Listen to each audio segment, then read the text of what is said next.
home, home. Home is the thing that people talk about. And when they talk about home, they're almost never talking about their homes they are now, they live in now. When you talk about trying to engage a patient, all you have to talk about is, where are you from? Tell me a little something. That home is an icon for the rest of their lives. I don't always mean the physical being of home, but who they were as kids. It comes right back to you. And why does it come back to you in a hospital setting or a healthcare setting? Because you're infantilized. You're in your pajamas all day. And all of a sudden, you become that kid again. And if you make people feel okay about that, that this is a wonderfully unique opportunity and you can be a child with me and we can play in the same way, those are the images that come forth. This book, which is called Culture and Nursing Care, A Pocket Guide, is the most interesting reading you will ever have, I think. I mean, it's the most interesting thing for me, because what this book does is it lays out, I think it's 25 or 35, I don't know, 26, I don't know how many, different ethnicities that are common in the United States, and all of the interesting facts that you might need to know as a nurse about that culture, or as an artist, probably more as an artist.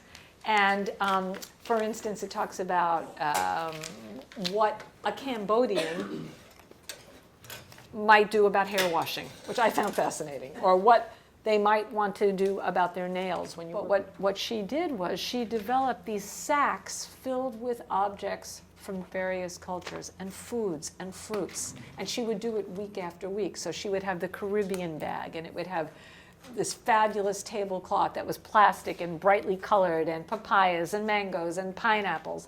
And then, for the Chinese one, she would have, a Buddha and Chinese silks. And she would set up individual still lifes based on who was in the bed or who was in the group.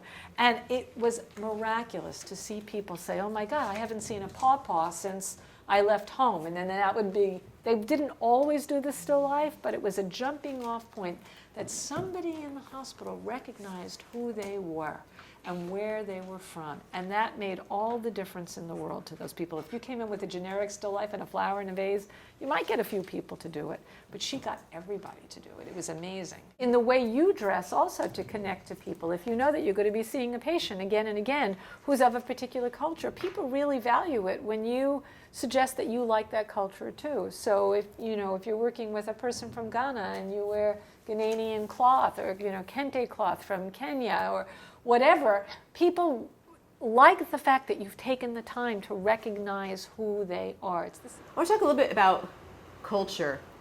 Just to give you an idea of Bellevue, just to give you an idea of our stats at our cancer center at Bellevue, 48%, this is from last year, of the patients were Hispanic, 20% were Black, 14% Chinese, 12% white, and 6% other.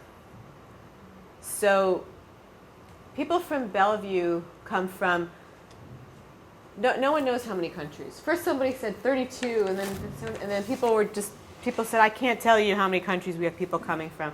We also have a growing Russian and Polish population.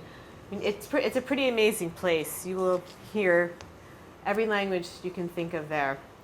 So what does that mean to work there?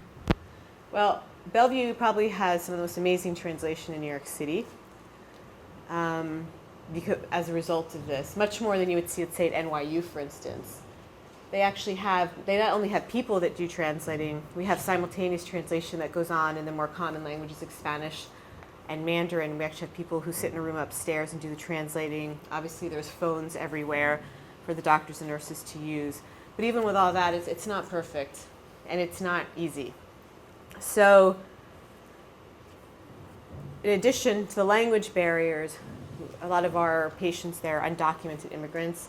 There's cultural barriers and there's financial barriers that go along with it. And all of this impacts working with this patient, whether you're the artist, whether you're the doctor, whether you're the nurse.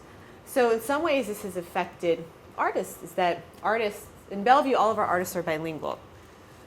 But sometimes they get pulled for translation, for instance, which is a huge problem because you might be fluent in a language, but it doesn't make you a medical translator. I mean, we actually have courses that medical translators go through, and it's not an easy thing to do medical translation. It's not only understanding the terms, it's also understanding how to function between, let's say, the doctor and the patient.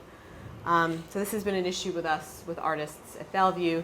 It's one thing to have an artist maybe do a little bit of translation about helping with paperwork, but it's another thing if a doctor or nurse want to pull you over and help explain a diagnosis, let's say, and that's certainly not the role of an artist. So I wanted to just give some examples of what has happened in the past with our non-English speaking patients. So I work very closely with Arabic speaking populations, so I'm going to use some examples for working with this population.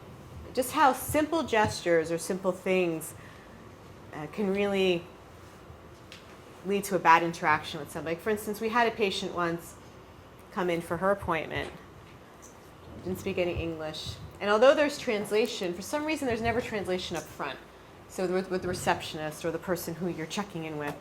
So she's trying to talk to the woman doesn't understand English, so she tells her, go sit down. So what do you think happened? She left. She left and called us crying because she thought she told her to leave. And the woman was there for a mammogram and never had her mammogram. Just a basic interaction led to a patient leaving in tears. Or we have a patient now who thought she had a reoccurrence of breast cancer in both breasts. And at some point the doctor actually had to call me and say, I don't know why she thinks that. We keep telling her she doesn't. And again, something happened with the translation where this patient did not have a reoccurrence. She doesn't have breast cancer, which is a good thing. They're running tests on her, but they're not finding anything. For some reason, she seems to be under the impression that she did. We've had patients show up for appointments at the wrong facilities because we have several different facilities, and somebody hands them a piece of paper where they should be and when, and they don't read English, and then next thing you know, again, you have a patient wandering around looking for an appointment. I mean, these are real stories, and these are things that happen all the time, even with facilities that are very adept at working with different populations. So when you're dealing with different cultures, one of the issues that comes up, and this comes up really with almost any really conservative group of women, they don't want to see men. They don't want to see male physicians. So we have an Arabic language breast cancer project. And we ask the women, and some of the women are fine with seeing men, some are not. So we have to be sure that when they show up for their mammogram appointments, that there's going to be a woman there. And this comes up often in hospitals, particularly a hospital like Bellevue, a public hospital, in the emergency room. There have been issues where women have showed up for appointments, and there's only a man on call, and the women will leave.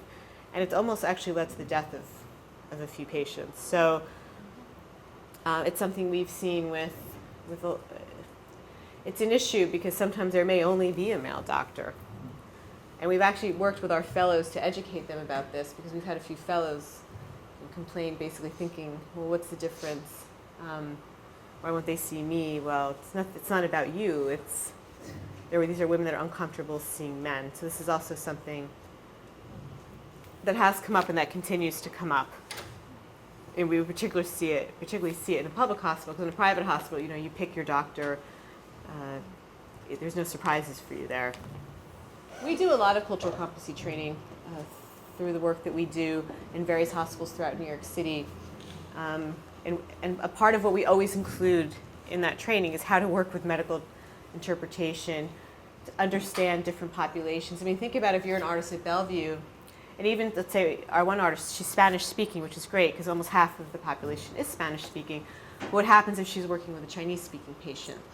So there's always issues that come up, and we like to think that art is its own language, of course, and most of our artists manage really well, and they work really well with patients of different backgrounds and different cultures.